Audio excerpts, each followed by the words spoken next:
Welcome! My name is Kelly Anderson, and this is Fanimated, an animation fan podcast where we get a chance to geek out about our favorite animated media. Josh Zapata Palmer is joining me this week to discuss the 2004 Pixar film, The Incredibles.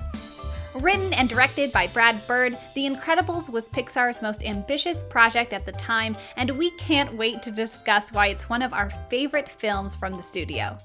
But before we dive in, a huge thank you to the Fanimated crew over at Patreon for recommending and voting on this topic. You can also vote and get bonus content by supporting the podcast for as little as $1 a month over at patreon.com/Fanimated. I am also excited to announce that next week is the start of our second anniversary celebration that lasts all September long. Every Tuesday, we will be releasing full-length podcast episodes, and we will be having some fun bonus surprises for our supporters over on Patreon. For now, here's your spoiler warning for The Incredibles, and let's get started and let's get animated.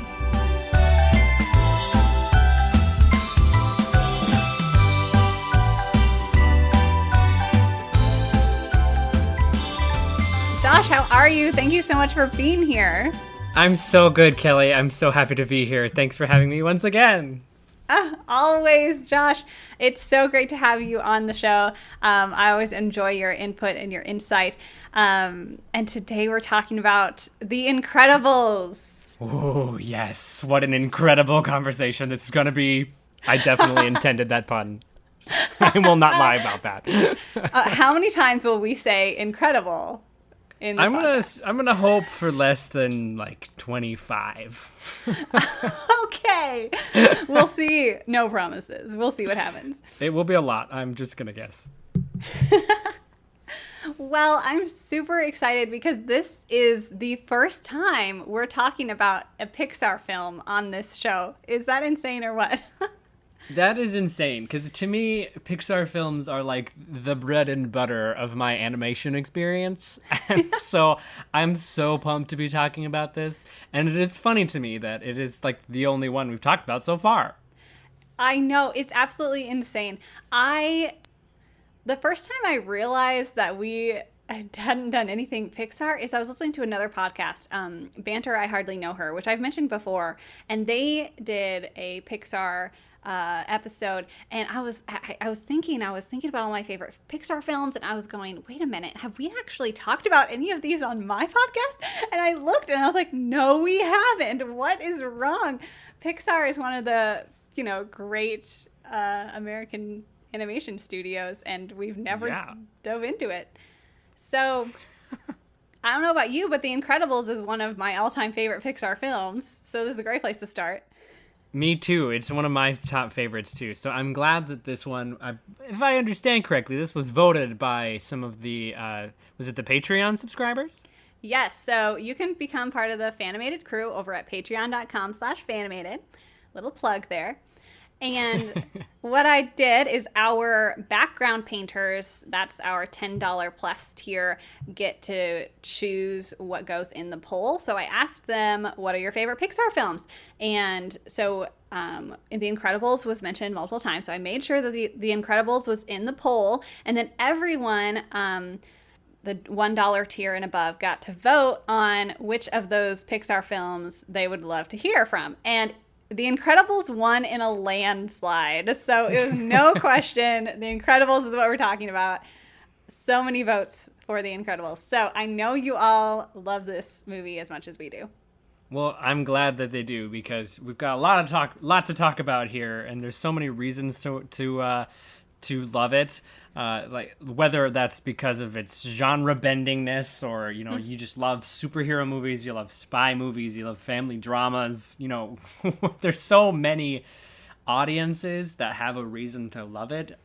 So it makes sense, and I'm really excited to dive in. And if I had like super swimming abilities, if there was some sort of like an Aquaman of The Incredibles, that's who I would be right now, diving in. Here we go. That is wonderful. Great. So to start off, The Incredibles is 2004 Pixar film, written, directed by Brad Bird. Brad Bird, thank you. The epic mind behind The Iron Giant, one of my other all-time favorite animated films. Oh my gosh, yes, so good. Someday, Josh, we will talk about that on the podcast too, because wow. Yeah, because I could just cry every time I think of it. It's like, Seriously? that was one of the films that I watched over and over again that I will still love to this day. So Brad Bird has a special place in my heart. Thank you, Brad Bird, for influencing my life so deeply. Thank you, Brad Bird. We love you. Brief synopsis for those who haven't seen it. It is about a family of superheroes. In this world, certain people have superhuman abilities and become superheroes. However, they have been placed undercover because, you know what? A topic that not a lot of superhero movies address. Superheroes cause a lot of damage. Yeah. When they're saving the world. And the government has to pay for those things, and therefore so do the taxpayers. Exactly. So here's a society where this family all has superhuman abilities, but they're undercover about it. They can't use their powers. They just have to be just like everyone else, normal people. And Bob is the father. Okay, so there's Bob and Helen, the parents. Violet and Dash and Jack Jack are the kids. And Bob finds a employer to use his powers because he hates his desk job. And so he takes up the offer and uses his superpowers undercover and finds out. Classic. Freelancer life, right, Bob? Uh-huh. Oh, yes. Although I wish like a usual freelancer life could afford all those nice cars that he buys and all that stuff. Yeah. But it is the dream, right? To like Right. everyone I feel like is preached at on social media or commercials of the like, yeah, like you work a full-time job, do you work at an office? You could quit and become a superhero.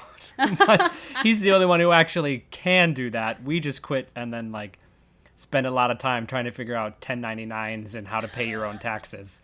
Right? Oh my gosh, yes. Oh, that life, that freelancer life.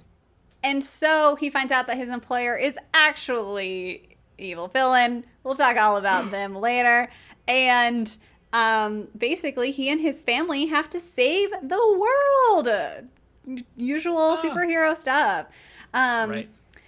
So, like, to get started, do you remember the first time you saw this movie, or how did it affect your childhood? Okay, so 2004, I was 11 years old. And I don't remember the very first time that I watched it, but that's not a surprise because I don't remember the first time I did most things. My memory's bad too.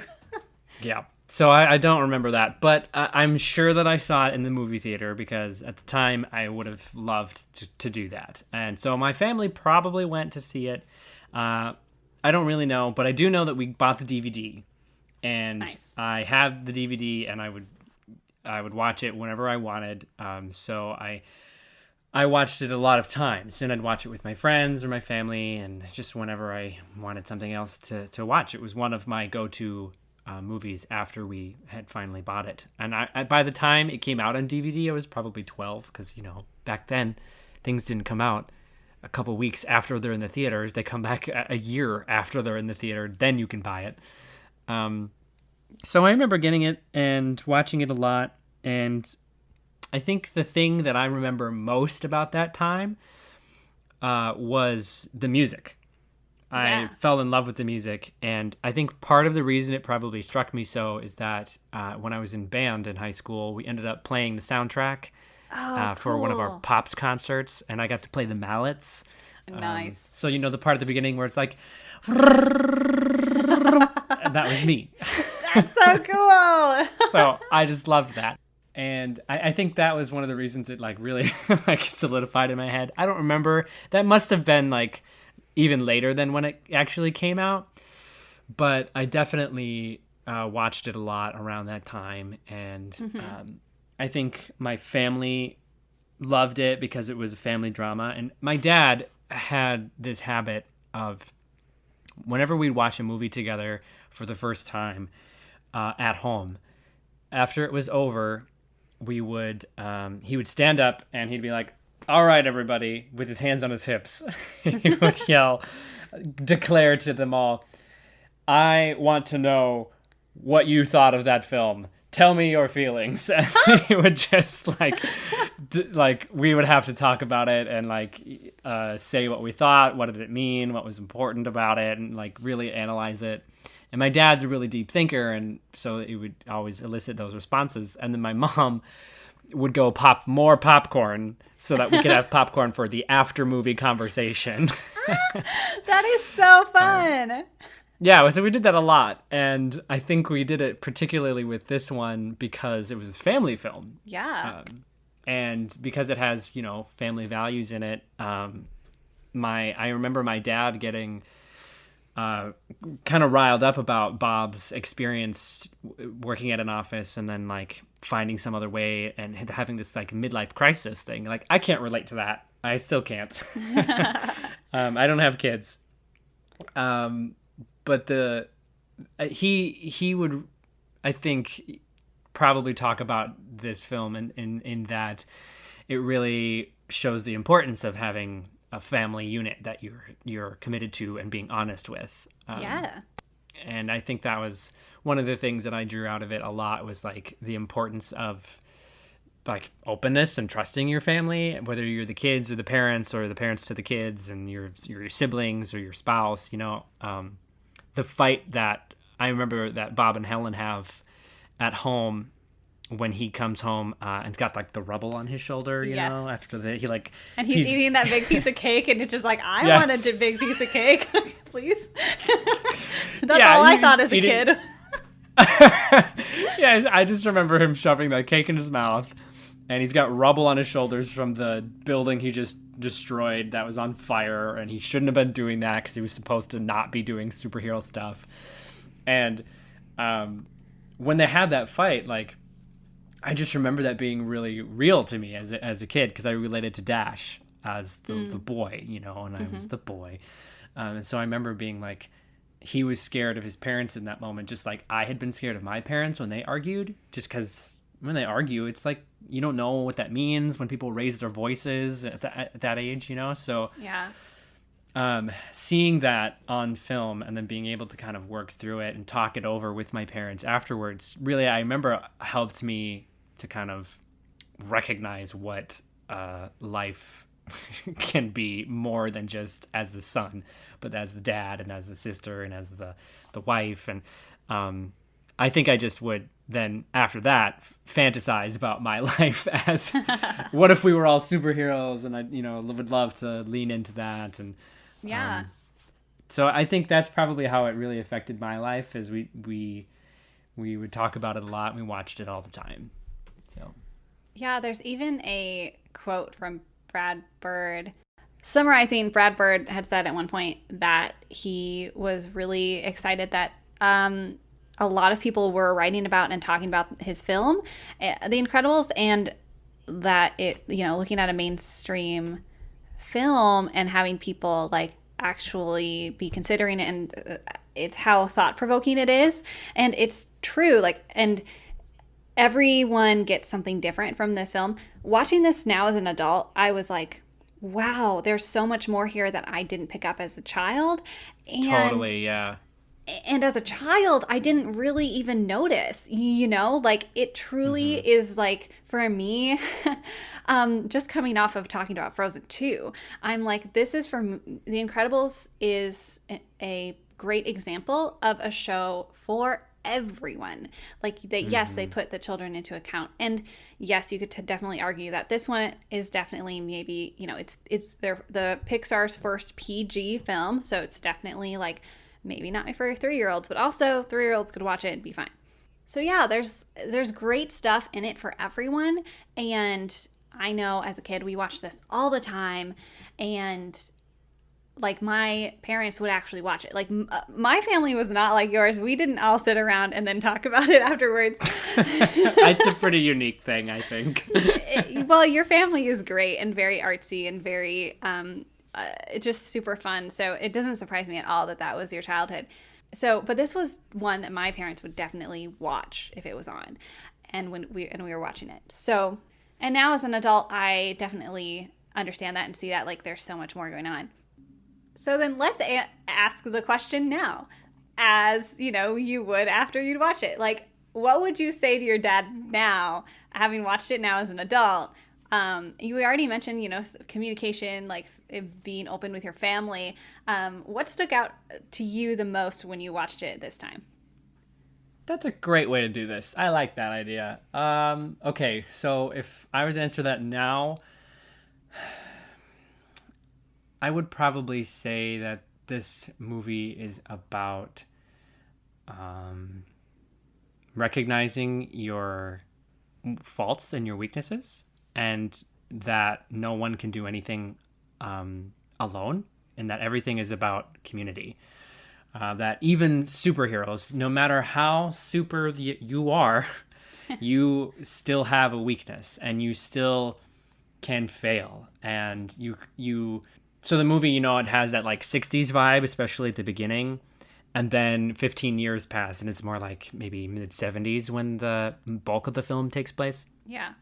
At the beginning, there's like that narrator talking about the newsreel stuff, and they're like reporting on all the supers being bad. And it was like, no matter what superpower you had made mistakes. You'd hurt people, and you'd done all these bad things.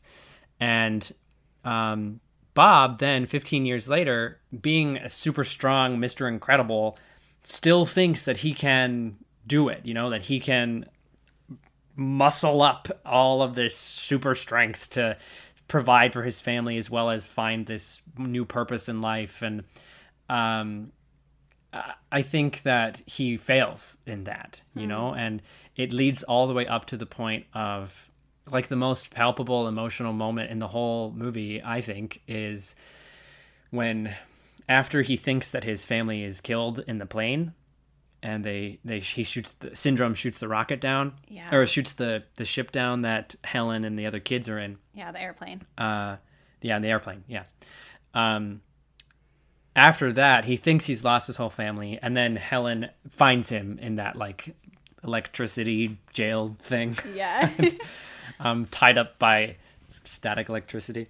And she tries to convince him that, like, they can go, but he's still, like, being stubborn, and he says, no, we can't, you can't go with me. I can't lose you again. I'm not strong enough. Yes. Like, how powerful he the super strength man, is still not strong enough to, like, lose the people he loves. Like, that to me is what it's all about. Yes, that's amazing. That's awesome. Oh, yes, this film, guys, that part for me as a child, even, like when the plane goes down, like, that's one of my favorite parts, because it's, I mean, this is a children's, like, quote unquote, right? This is a children's film. This is a family film. And it's like, that moment is so real. And when they think that they shot down the plane, and that's the point, when Mirage starts to question things, and that's like the lowest point for Bob. And just like, watching it as a child, especially, I was like, this is terrifying. They're falling out of the sky. But even now, like, it feels so real. It's like, oh my gosh, this is insane. It's a very intense action moment. Yeah, oh, it is. And it's done so well. Like, again, this film, what it does so well, like, to encapsulate everything, is they treat their audience seriously. And so everything is so well executed. And then that moment at near the end definitely stuck out to me too this time around, of, I can't do it. I can't lose you. I'm not strong enough. And Helen's like, you don't have to be. Because they're together, and they hold each other up. Community, that is wonderful. That's a good answer, Josh. Yeah, so that'd be it for me. It's all about, you can do it together, work together with other people. And before I flip the question on you, the last thing I want to add to that is, it's like, I think this film in particular hits that on the head well, because a lot of films take that theme, But they do it so well here because they balance everybody in such a way that they actually need each other, you know? Yeah. Because whether it's the like flirtatiousness of at the beginning when Elastigirl says you need to be more flexible, and like pairing that to his like inflexible strength, whether it's that or it's like when at the end Violet is like floating in the air and casting that force field thing and Dash is running underneath her and like they're using it as like a hamster ball, running force field hamster ball. Yes. Like they couldn't do it alone, you know. They need each other to succeed in these ways, and they're balanced. One of the big problems with superhero movies, and I mean, I don't get me wrong, I love superheroes. I love them very much. Yes, so I watch them a lot. But one of the big problems with them can often be that they're overpowered. And you know they don't have weaknesses or they're like so strong and so set in their ways. It still plays to the same point that I mentioned earlier, whether it's a comic book or not. You know, it's still true that I think all of the superhero stories talk about no matter how super you are, you need other people. I think they all kind of talk about that. Yeah. But this one does it so well because they are really well balanced. That's what I like about it. And now I'm going to flip that question back to you. So I am only just now putting the pieces together of my thoughts. And I feel like that often happens on this show where I have these thoughts and they all come together when I'm sitting here in front of someone talking about it. And that's what I love about talking about this stuff is I have revelations. And one of the things I was thinking about a lot this time while watching it is about an individual and an individual's talents and gifts and how quote unquote special they are. That's a topic that is kind of thrown around in this film a lot. Yeah. And I think I kind of wanted to highlight because here is like Syndrome. Syndrome is Buddy. Buddy does not have powers. And, you know, when he's a kid, he's like, well, I can be just as valuable as you, Mr. Incredible. And he has created rocket boots. Very cool. And he does have a talent. He has his mind, and he shows when he's older, he can create all of these things. So there's that moment of, yes, like you don't have to have superpowers to do good things. And I feel like that's one of the routes of this franchise that I think they could explore more is to have more good guys that don't have super abilities. Because even in the second film, most of the good guys have superpowers only. Yeah. And it's superpowers against someone without the special power. So there's that. And Syndrome even says, like, you know, when he's off to do his final battle, like, he's going to sell all of his weapons. And once everyone's super, no one will be. And, you know, that sentiment of like, well, and then especially when Dash gets picked up from school and he's arguing with his mother, like, I want to be able to use my ability. Yes. And there's that struggle there. And it's so frustrating. Like, I felt that frustration even as a kid. And especially now, like, I'm just like, yes, that's so, like, you should be able to be who you are, right? And she says, you know, everyone's special, Dash. And Dash, that, you know, grumbles. That's just another way of saying no one is, you know. That hits home, man. It really does. Yeah. And even that same scene where, you know, Mr. Incredible comes in at night and he has, you know, the rubble on his shoulders and all of that. They have their fight. He doesn't want to go to his son's graduation. He's like talking about it's just another way to celebrate mediocrity and all of these things. So and just now as we were talking, I was like, part of this film, I think for me at least, I was kind of grabbing the statement of, well, one, if you have an ability, you can't hide it. You can't just shove it down. Like, obviously, the pars flourish when they are using their abilities, when they're using their gifts, and not when they're shoving them down and ignoring them. So there's that point. But then also, I'm still kind of working out in my head about, like, who is special, you know? And it's interesting because I just recorded an episode that's going to be coming out. Here's a little treat for you all, a little spoiler warning. We'll be talking about Attack on Titan soon. And one of the big themes of that is that, or one of the statements that they make is, you are special just for being born. And so coming from that conversation and then into this of like, there are actual people who are special or more special than everyone else. They have superpowers. Well, are they more special? Like, I don't know if The Incredibles, even this, especially not in the second one, I don't think they cover this topic as much. But, like, you know, they're talking about the people who are special. Are they saying that, yes, there are only some special people and some people who are normal? What are your thoughts on that? Well, I think that they really do wrestle with that idea, but the way I kind of see it is they sit on the fact that everybody who has a superpower is special, but everybody who doesn't have a superpower is special in a different way. For example, Syndrome, he's special because he's really intelligent, and he invents all these things, right? That's kind of what he bases his whole evil plot on. And because he was mistreated as a child, you know, he was out for revenge against the people who were more special than him, because that's the message he was taught. And I think that's the message that a lot of people in the world are taught, especially in America. Yeah. I think that in this case, I would say that superheroes are equivalent to the loudest personalities out there.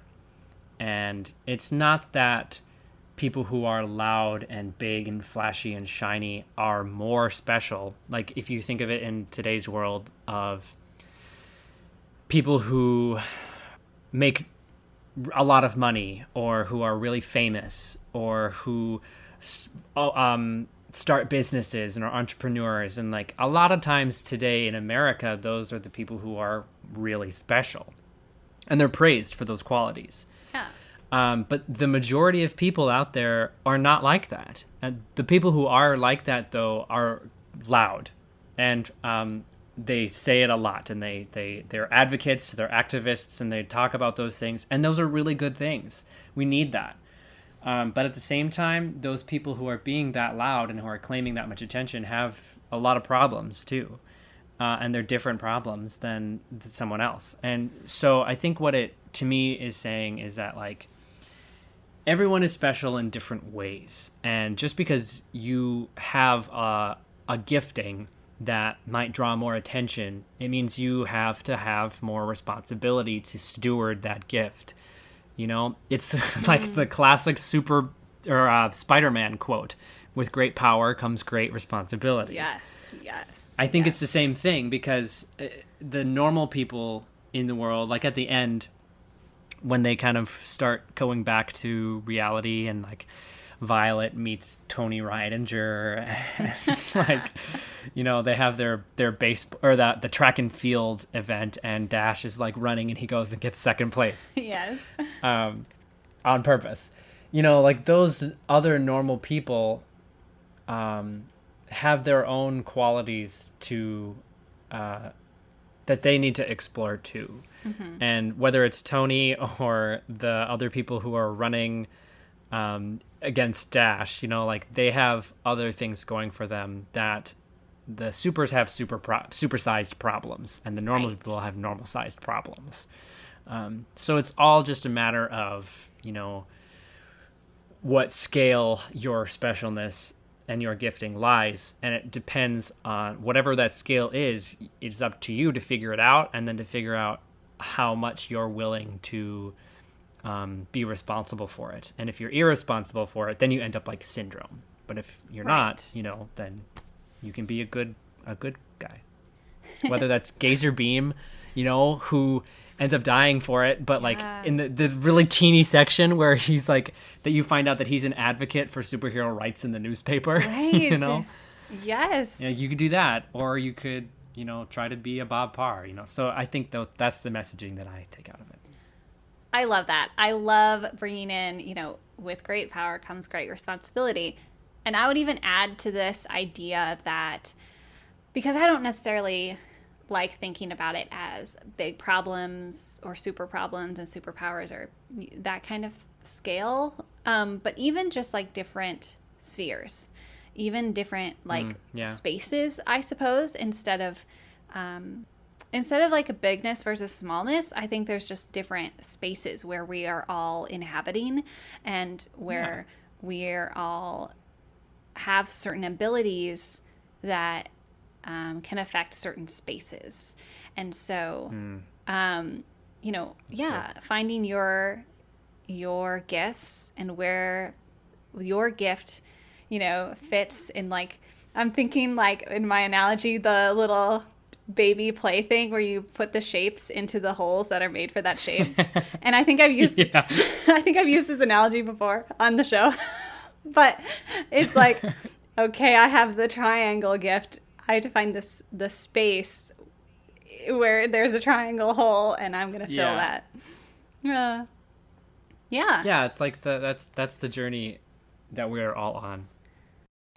So, what I especially like about The Incredibles and Pixar is those films all have a beating heart, much more than, to me, like a lot of Disney films do. I mean, that's not that they don't, but it's just more so. It's like they have a reason for existing that is beyond entertainment. It's like, we're making this film in order to teach people these values, or about this topic, or to talk to this people about their problems and to help them find a way through it. Like, that's what a lot of Pixar films to me have been about. Mm-hmm. And this one is about family in that way. Absolutely. Pixar, there's the Pixar heart that's in every one of their films. And you could just tell, you just know this is a Pixar film because it's reaching me and touching me in different ways than a lot of other films do. They really speak to their audience and do a fantastic job of just implementing so many different ideas.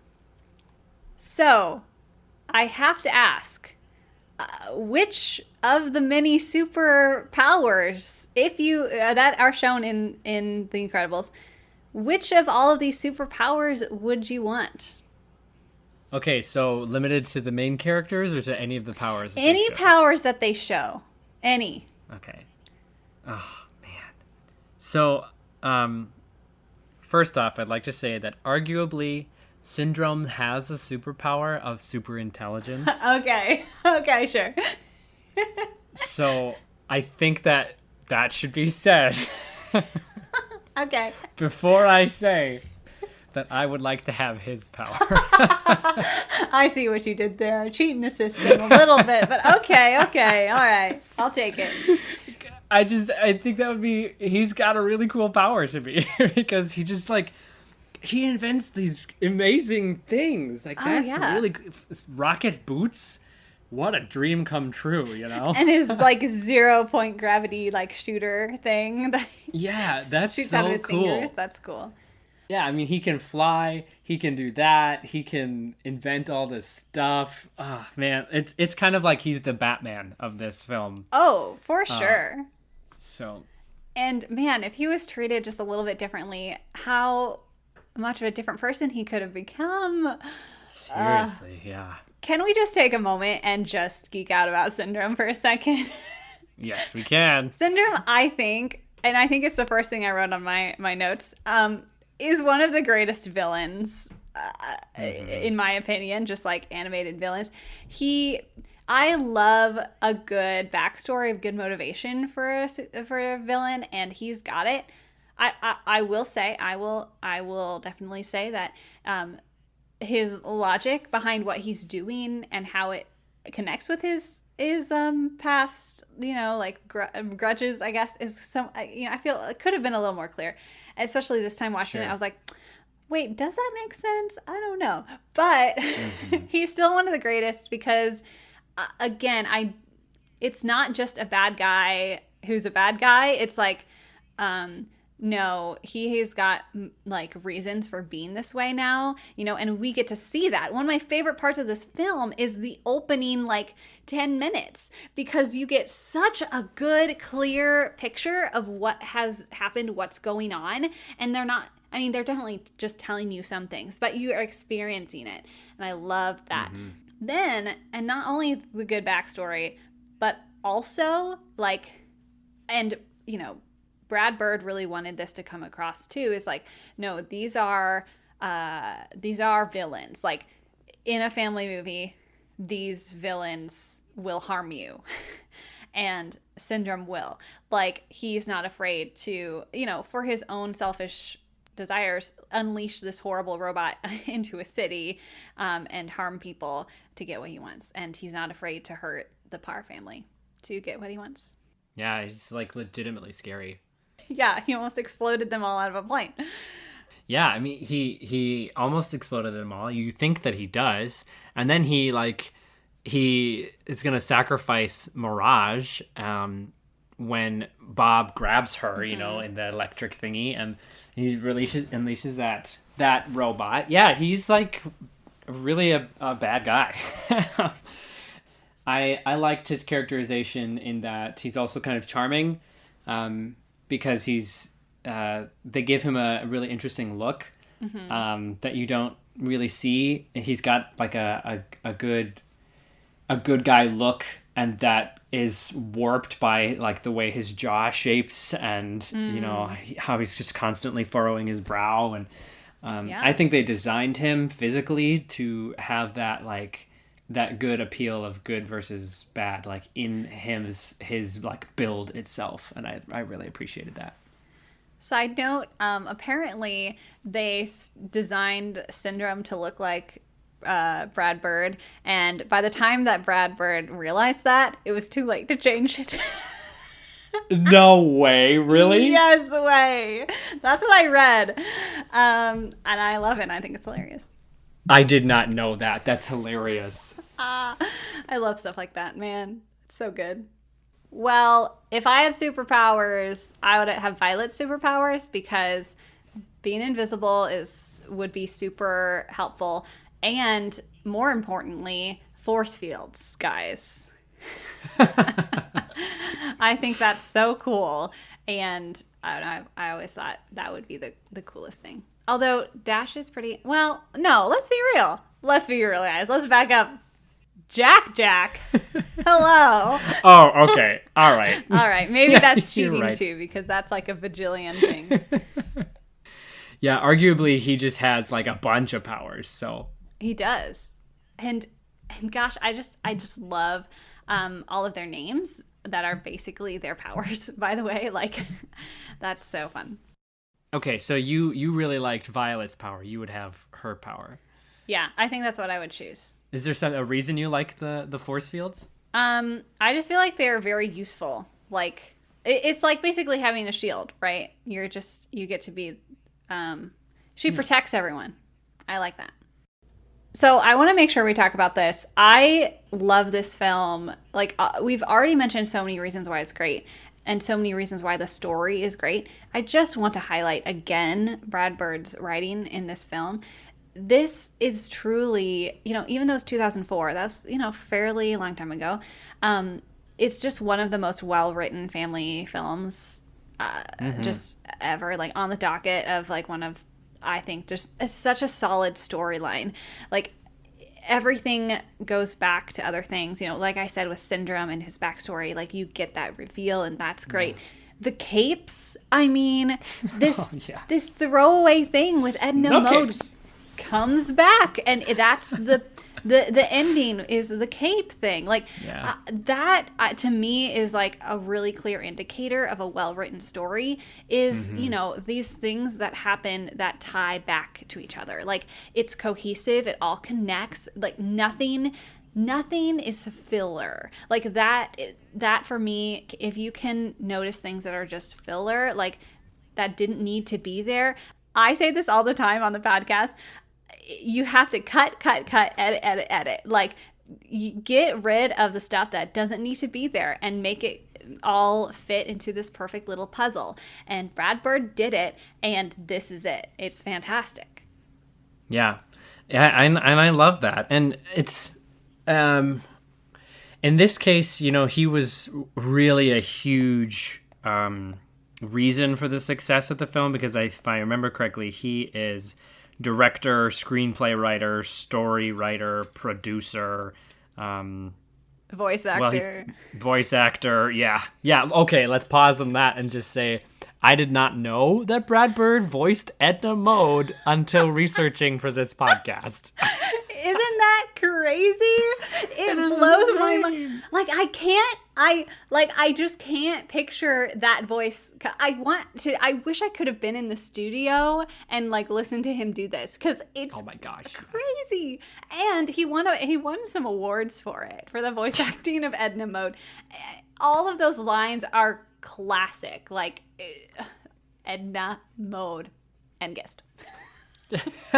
Exactly. Yes, they're so classic and they're catchy. Like So quotable. she hits on hilarious little moments, and I think that like with the super suits part where she's like going on this big ol' explanation of all the different super suits, and she's like that to me really encapsulated not just her character and like how funny and charming she is. She's just like going on this thing and hasn't even told Elastigirl why she why she's there or what they're for. She's just going into this thing.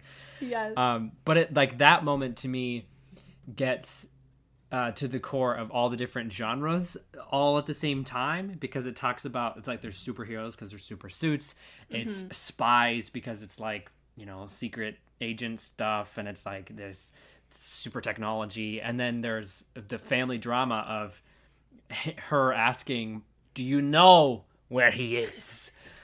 And like the drama behind that. It's so I think good.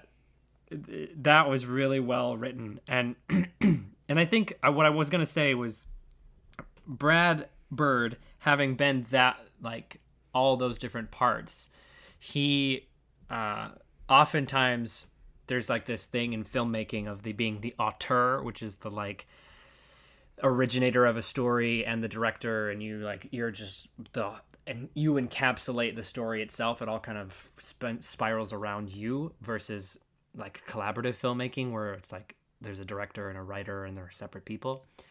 I think that role as an auteur gets a lot of flack on, like, those people can be kind of crazy and it can be very controlling, and from what I heard from some of the back end when they were doing the producing of this, he was pushing for these superheroes and they're all humans, and at the time Pixar had never done a film that was all humans, and so they were like, no, we can't do that. And he was like, okay, well, I'll see you tomorrow when we talk about this again.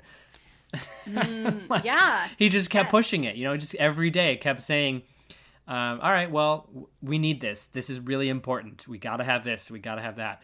And that can only really be done when there's an auteur, which is a good, like, sort of aspect of it, even though, sometimes you lose the collaboration. However, I think that in this case, it worked really well. And because maybe you can speak more to this, but what I understand about Pixar's process is they always have like a writer's room where anyone in the project can like say, I don't think that this part works anymore. I don't think that this, even though we're like 3/4 of the way through, this thing doesn't work. We need to throw it out and start over, or we need to like fix this. That they do that with a lot of their films, and that's why they take so long sometimes to get made, as well as like why they're just so exceptional. What do you think about that? Well, definitely up until this point in The Incredibles, all the Pixar films previously were, had, 2 or 3 directors and many screenwriters. They definitely have a different way of doing things at Pixar. And it's fascinating that you mentioned this because, again, coming off of the Frozen 2 episode, everyone go listen to that, because I am still thinking, and this is how I feel about this film too, that I think, and this is kind of odd for me because as a creative, I like to be in rooms with lots of people making decisions together. But I think I actually like that there is one person, one vision, they follow it, and that person fights for it, and it's more connected because it's one person's vision, and one person is able to, cut things. What I'm not saying is that I still think that, yes, an open door policy is how, with any process, any collaborative natured process, you have to have that. And I think some of the best ideas come from when people are together. And it's interesting because I think there are some examples where that's good and some examples where it's bad. But even when I think of some of my favorite directors like Makoto Shinkai, it's like he writes it, he directs it, he storyboards it, he'll animate it. He would do it all if he had a million years. You know what I mean? Because it's like one person telling this story. And looking at more collaborative processes, at least for like animated films, sometimes I feel like, they're trying to please too many people. And you've just got to stick to your story. But again, we look at the previous Pixar films, like Toy Story is one of the best animated films ever. And it's collaborative. And again, like collaborative natured projects can work. So I don't know what's the right way, because there are good examples of both. Yeah. I don't think that there is a single right way. And I think that they're doing the way that they do it for a reason, because it's working for them. And then when it doesn't work, like, I don't know, Cars 2, then cringe. Then they stop doing that, and they're like, okay, maybe not. Let's try something else. Yeah, yikes. So there's pros and cons to that, and if I may speak to my personal experience with this, please. I'm a filmmaker, an independent one, and I've made a couple films, and I wrote a few, and I've directed a few, and I've acted in a bunch, and I've produced a couple, and I've tried all these. Most of them are all really, really good, by the way. Oh, shush. Thanks, Kelly. You're an excellent director and screenwriter and all of those things. Oh, that's very kind. Oh. Well, anyway, it can be a real challenge to do all of those things. And one of my films that actually Kelly helped write, when we wrote that and then I ended up directing it and producing it, it was really hard to do all those pieces. And I was like, oh my gosh, I'm never doing more than 3 roles ever again. And that's not true. I have done that. But it taught me that, you do really need to listen, and you do really need to give the time, because with that film, we didn't have the time. We had one shoot day, and it was a short film, and we only could get those actors together on that day, and so we didn't take the time to perfect what it could have been. It could have been much better than it was, and I'm well aware of that along every step of the process. Our goal was basically, let's finish this. As my creative mantra always is, low quality done is better than high quality never finished. Exactly. Yes. So that was our attitude with that one. And when you don't have a lot of money or you don't have a lot of time or it's a lot of volunteers, film is very collaborative in that way. You need all these different parts. That's kind of what you get. Yeah. But I'm working on one now that we've been collaborating with each other for a couple months, trying to figure out how to get these shoot days together. And early in the process, we were talking about the structure of the writing, and I presented my ideas to the writers, and they were like, "Oh yeah, really good ideas, good notes." And we talked about these things, and they made some edits. But what you realize is like everybody has stake in it, and they all have what they want. And despite what I said as a director, there are things that the writers were like, nope, we think this is the way to go. And I can't fight that because I'm just the director, I can fight it to a certain extent by collaborating with them. I'm not really fighting it. I'm just saying, show me why. Why do you want to do that? And, it's this conversation. And sure, if we had more months to work on this, maybe we would come to terms with that. But I ended up conceding on some certain things, and they conceded on others, and we were like, okay, well, there we go. And that I'm hoping ends up making the film better because we sharpen each other's swords, and like whether it's a writing sword or a directing sword. And I think that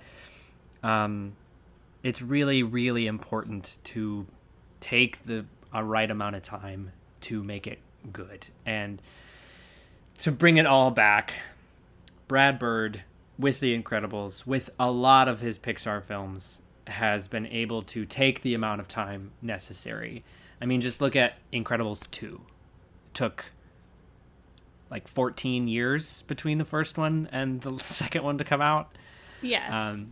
They weren't working on it solely that entire time, but I'm sure Brad, after having seen the success of the first one, the seed was planted fairly early, and he let it simmer and grow. And whenever they started the process on that one, that's a whole different story because Incredibles 2 is very different.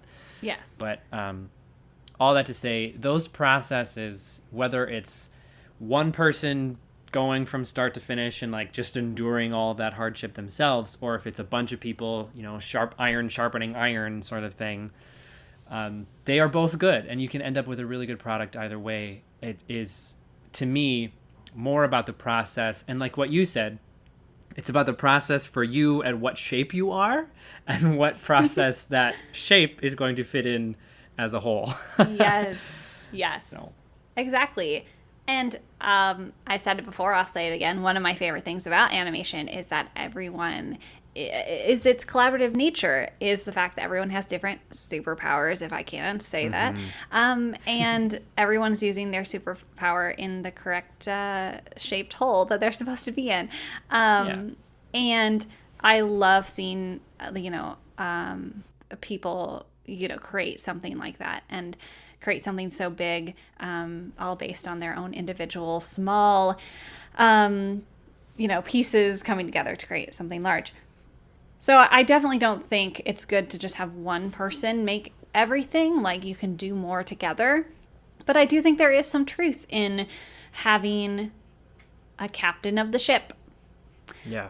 Of having someone, a leader, who will stick to what they are envisioning. And, there are definitely times when obviously those things can't happen. Like, for example, and I've read up a lot, like Brad Bird definitely fought for a lot of things in this film. But one of the things he did concede about is Jack at the end. He wanted him to be able to turn into like a slime blob thing too. And the animators, it was so late in the process, there would have been so much technical issues involved that he eventually was like, okay, yes, you guys as experts are telling me that this may not be feasible in the amount of time that we have. So, so obviously things like that, and or even vice versa, saying, you know what, from my perspective as, you know, an animator or a lighting effects artist or whoever, saying, oh, we could actually add this to this and make this happen. Like, I think that's important because one person cannot see all of the different angles. Totally. But to keep things consistent, to keep things clean, to keep things on like cohesive, I do think there's got to be one person at the helm. And that was kind of one of my big problems with Frozen 2, is I didn't feel like there was a very clear, again, and with the whole Frozen franchise, not as clear of direction sometimes. And that's why I like this film so much, is that it is very clear, it is very concise, it is, you know, Brad Bird's vision, and it came through. Yeah, and that's really cool. I totally agree, and that's a good role of a director in the end, is to be that helm. So I'm curious what you want to say about some of the animation. I'd like to kind of transition to talk about that, because I think you probably have, that's one of your superpowers. You know a lot more about that than I do. So I'm interested to hear more about the animation for this film. What do you think? Well, thank you. First off, watching it now, I'm like, wow, animation has just come such a long way. It's so fascinating to watch these films and to think, wow, this was cutting edge at the time. And so, you know, you can definitely tell this is an older film.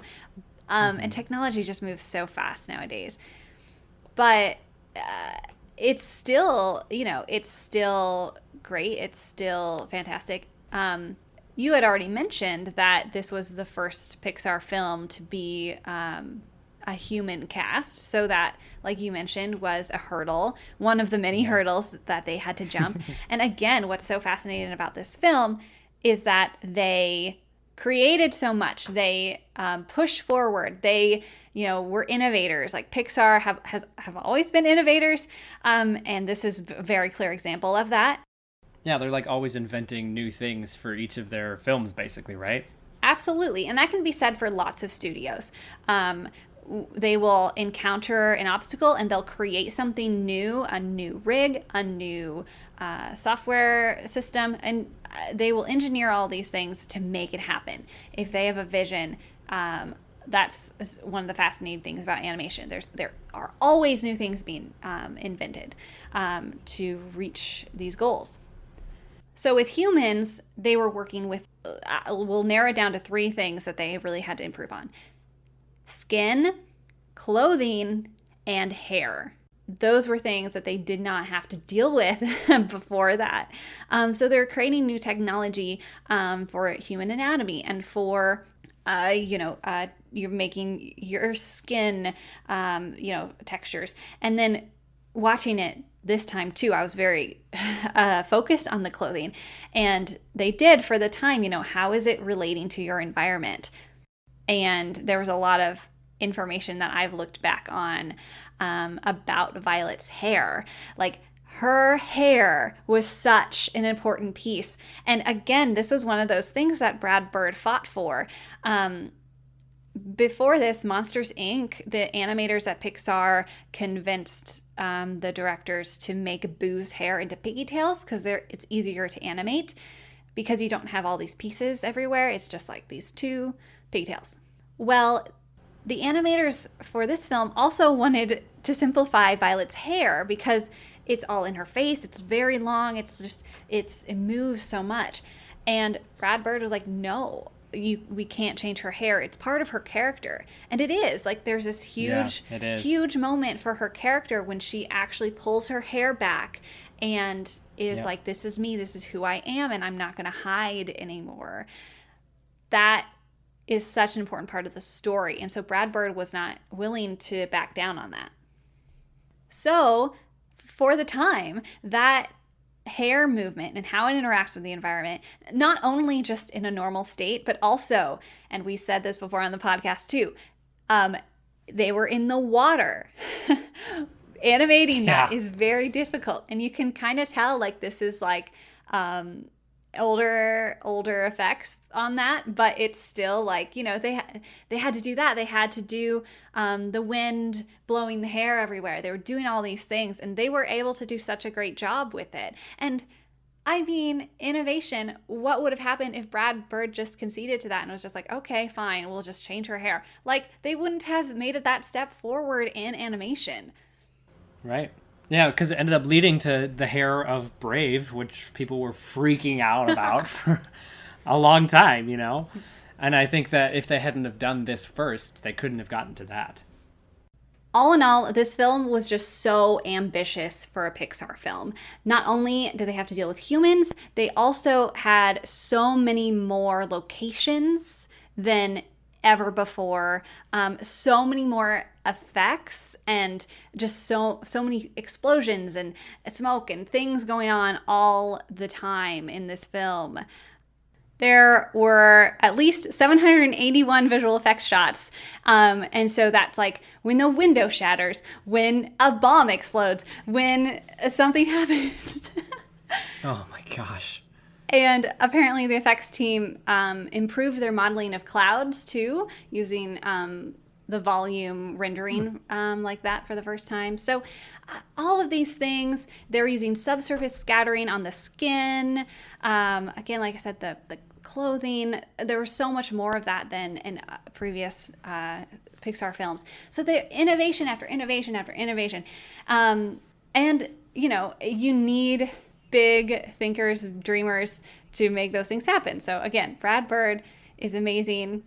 He's got this great quote where he says, quote, "Basically, I came into a wonderful studio, frightened a lot of people with how many presents I wanted for Christmas, and then got almost everything I asked for," unquote. Oh man, that's good. That's it. What a guy.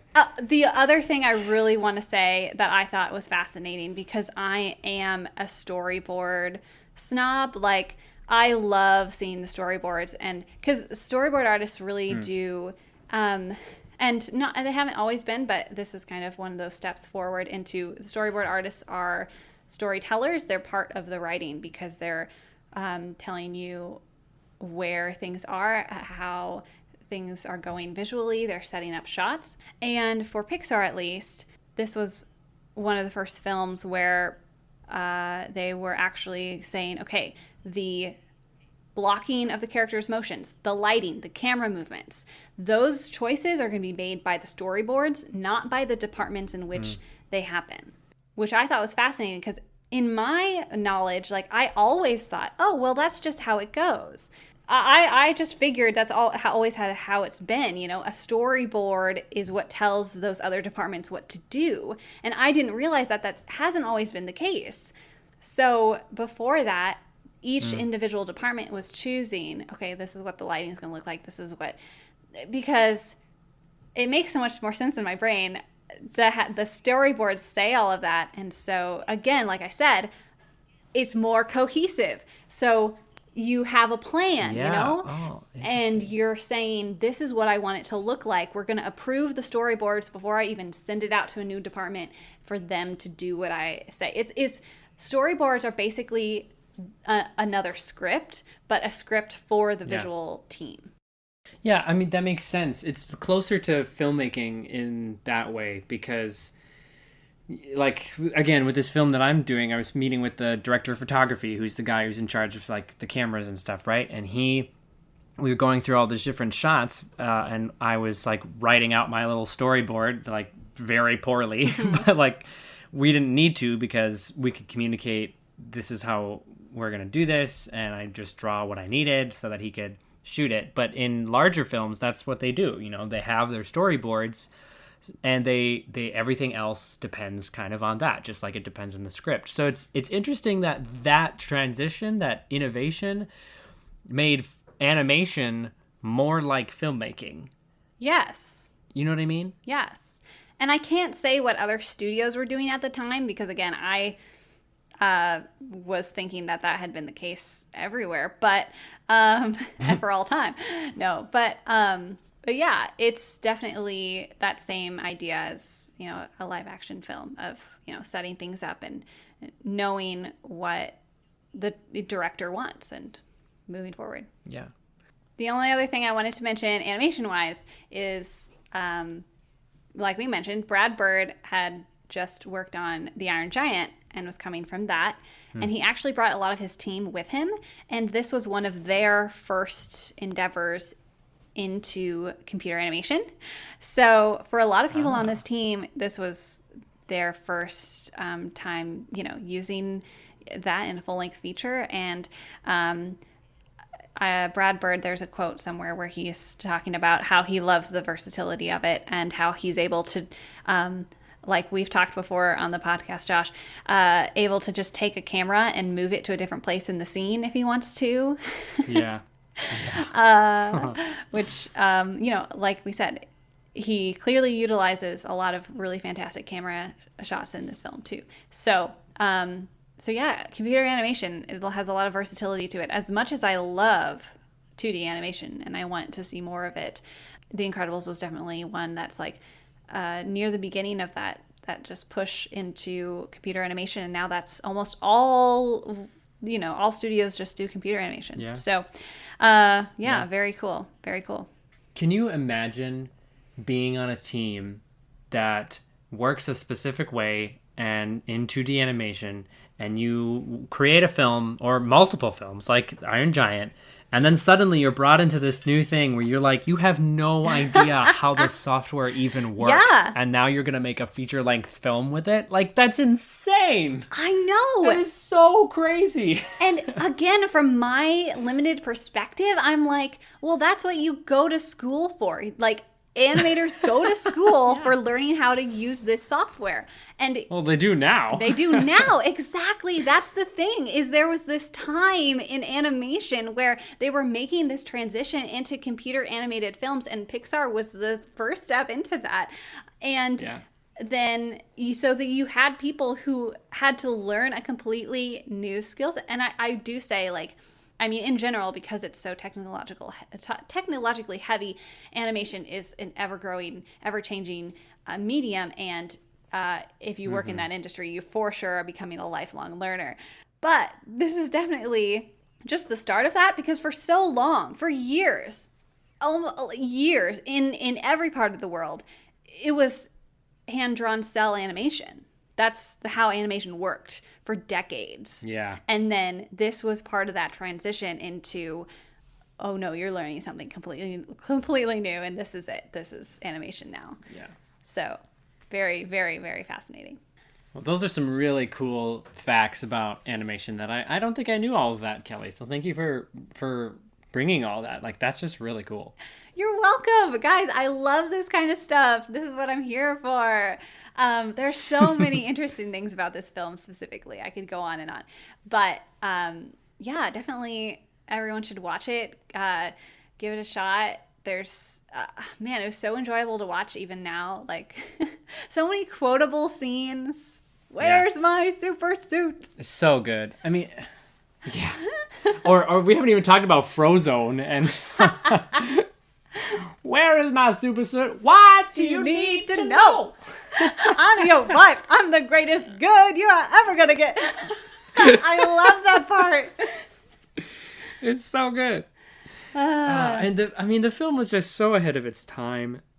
Let's talk just very briefly on how superheroes and superhero movies, like, this is not only just one of the best films for family dramas, it's one of the best superhero films. And part of the reason I think for that is it's like, first off, it's like it's what Fantastic Four was trying to be and like should have been, but never was.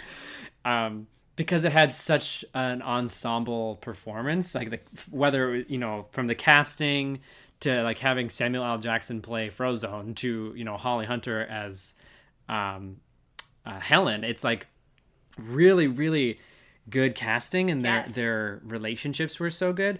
But also, I think it was ahead of its time because it was playing with those ideas of superheroes being against the government and the people.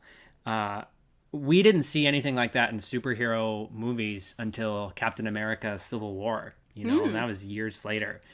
And no one was even thinking about that kind of stuff for movies. Like if they were in comic books, and of course, that's been around, that idea, but like that this is one of the first times that a superhero movie has done that, and they did it so well to pit the supers against the public. Yeah. And that tension of like in Civil War and Captain America, you end up choosing sides, Captain America's side or Iron Man's side, and like in this, it kind of introduces that idea of playing with, do I agree with the supers or do I agree with the people here? Because it's a real issue. And I think that they couldn't have done that without that rich history that they gave the whole world, all those supers that they just drop hints on and you have no idea who those people are, but there's clearly so much more going on with Edna and all the other things that are referenced. So I just think that from a superhero perspective too, it just really not only captures the main point, but it was just so ahead of its time, and that's really what gets me, and I think a lot of people who like superheroes would appreciate about it as well. I would agree. One of the best superhero films is an animated one. You might say that it's incredible. There it is, everybody, bringing it full circle. Oh, Josh, thank you so much for being on the show. It is my pleasure. It's always a pleasure having you. And everyone go watch The Incredibles now. Yes, do it. If you haven't, you're like 16 years too late. So go do it now. Go do it. Watch it. It's so fun. Everyone will enjoy it. So. Thanks for having me, Kelly. You're always such a great host, as usual. Thank you. Thank you. Thanks for being here. And we will talk to you soon. All right. Bye. Bye-bye.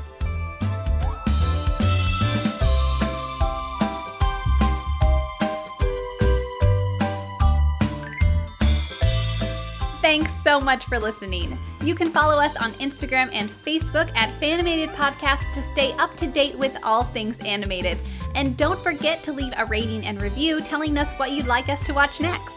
The music is provided by Purple Planet Music and the art is done by myself.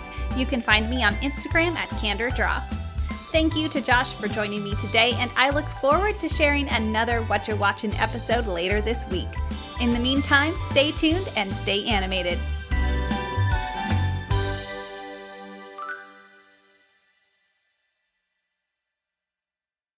There are at least 781 visual effects shots in the film.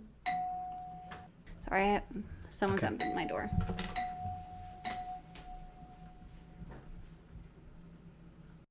That was just my sister and her husband.